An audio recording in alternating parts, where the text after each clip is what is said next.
Assalamualaikum warahmatullahi wabarakatuh. Kembali lagi bersama channel Sahabat Novel. Kita akan melanjutkan bab 180 Clara Wanita Simpanan Season 2. Bram tertegun mendengar ucapan Papi Anita. Jantungnya berdegup kencang mendengar ungkapan rindu dari gadis kecilnya. Meski dirinya hanya mendengar melalui bibir Papi Anita. I miss you too, Brielle, batin Bram. Jemputlah Brielle, ucap Papi Anita. Apa?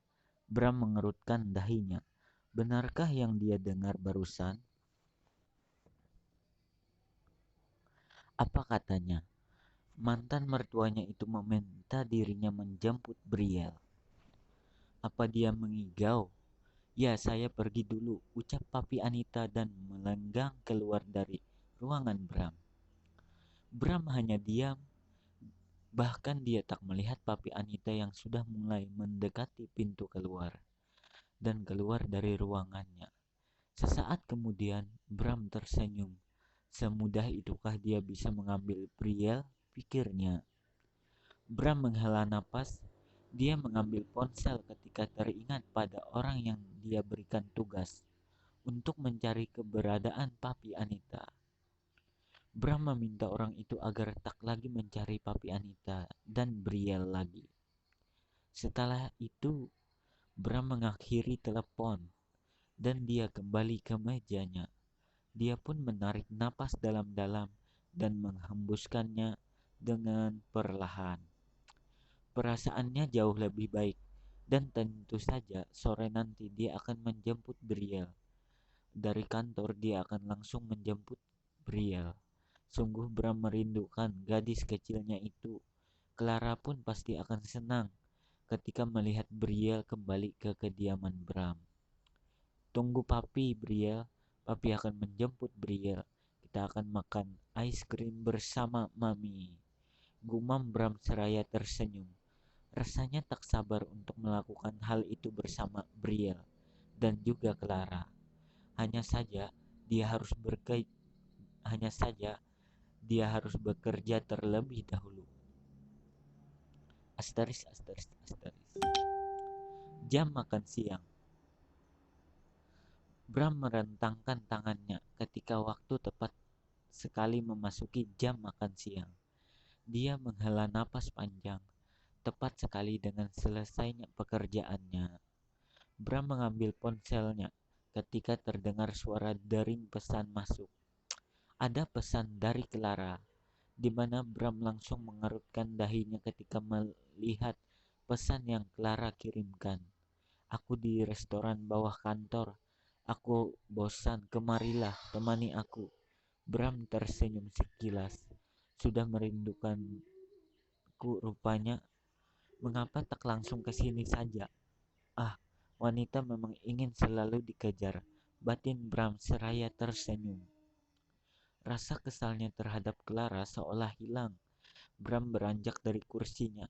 Dia bergegas keluar dari ruangannya dan berniat menghampiri Clara ke restoran tersebut. Ya, Bram tahu di lantai bawah gedung perkantorannya memang ada sebuah restoran. Seketika dia langsung berpikir Clara berada di sana. Bram sampai di restoran yang dituju. Dia mencari keberadaan Clara dan tersenyum ketika melihat Clara tengah duduk di kursi yang posisinya berada di sudut dekat kaca yang memperlihatkan pemandangan gedung-gedung tinggi di luar sana. Begitu sampai di meja Clara, Bram melihat semua kursi di meja itu, yang mana kursi yang seharusnya berkapasitas untuk 4 orang, tetapi justru ditempati oleh beberapa paperbacks. Apa-apaan ini? Jadi kamu habis belanja? Tanya Bram seraya menyingkirkan paperback yang ada di satu kursi. Setelah itu, Bram pun duduk berhadapan dengan Clara. Clara mengambil tasnya. Dia mengambil dompet dan mengambil beberapa lembar nota belanjaan dari dalam dompetnya. Clara meletakkan semua nota belanjaan itu di atas meja. Bram pun mengambilnya dan melihat nota-nota itu secara bergantian. Tak terlalu detail, hanya nominal dari total tiap nota saja yang menyita perhatiannya. Bram mengerutkan dahinya. Dia pun kemudian menatap Clara. Clara tersenyum seakan mengejek Bram. Bram pun menghela napas dan meletakkan nota-nota itu kembali di atas meja. Bram tak mengatakan apapun. Dia justru melambaikan tangannya pada seorang pelayan restoran yang berada cukup jauh dari mejanya. Saya mau black coffee untuk makannya nanti saja. Sementara itu saja dulu, ucap Bram ketika pelayan restoran sampai di mejanya. Pelayan itu pun pergi setelah selesai mencatat pesanan Bram. Bram kembali melihat Clara, tatapan yang datar, namun Clara justru melihat ke arah jendela.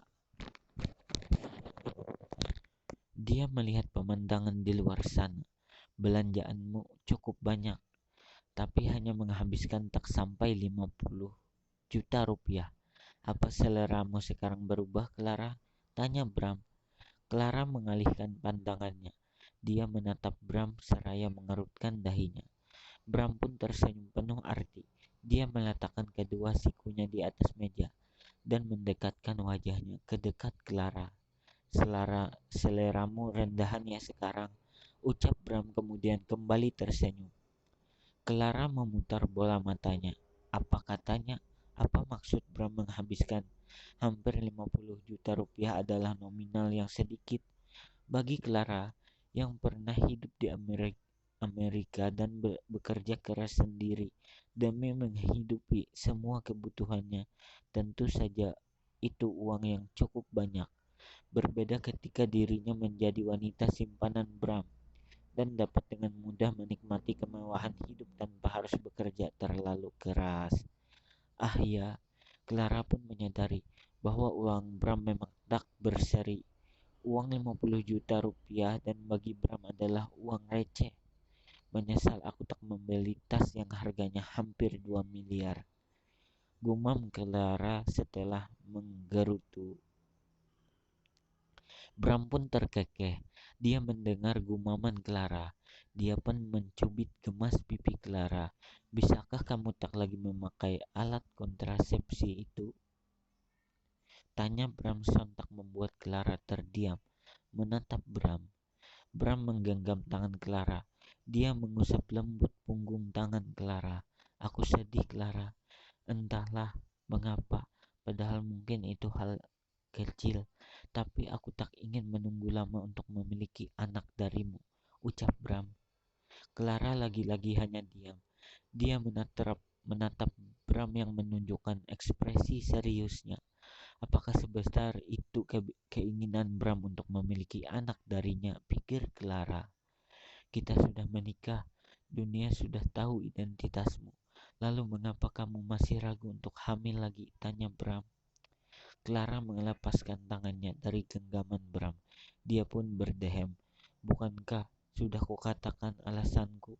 Mengapa kamu tak mengerti? Tanya Clara. Bram menghela napas. Dia beranjak dari tempat duduknya dan menyingkirkan paperback di kursi yang berada tepat di samping Clara.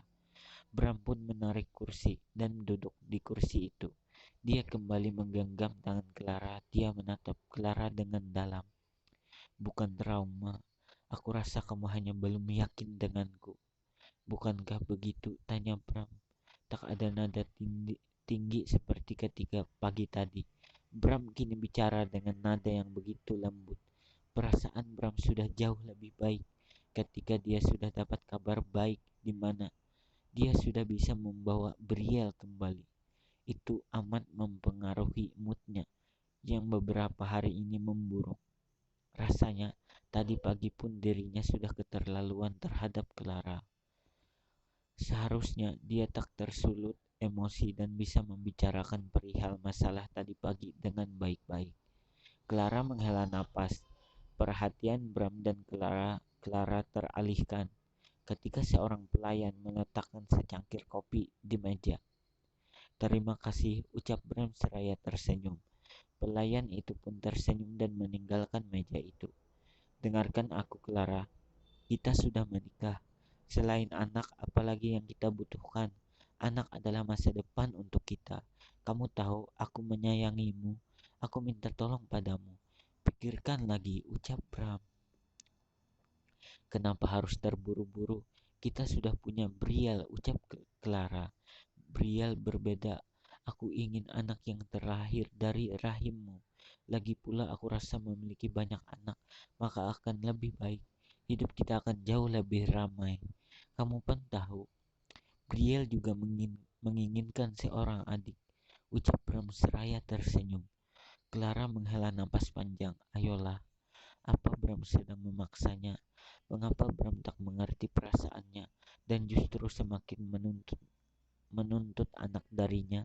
Clara merasa dia masih ingin menikmati waktunya bersama Bram, layaknya pengantin baru yang menghabiskan banyak waktu seperti pasangan yang masih pacaran. Entahlah, ucap Clara, kemudian menyesap minumannya. Apa kamu meragukan cintaku, Clara? Tanya Bram bersambung. Jangan lupa subscribe, like, komen, dan bagikan ke teman-teman semua. Terima kasih, sahabat novel. Bye-bye.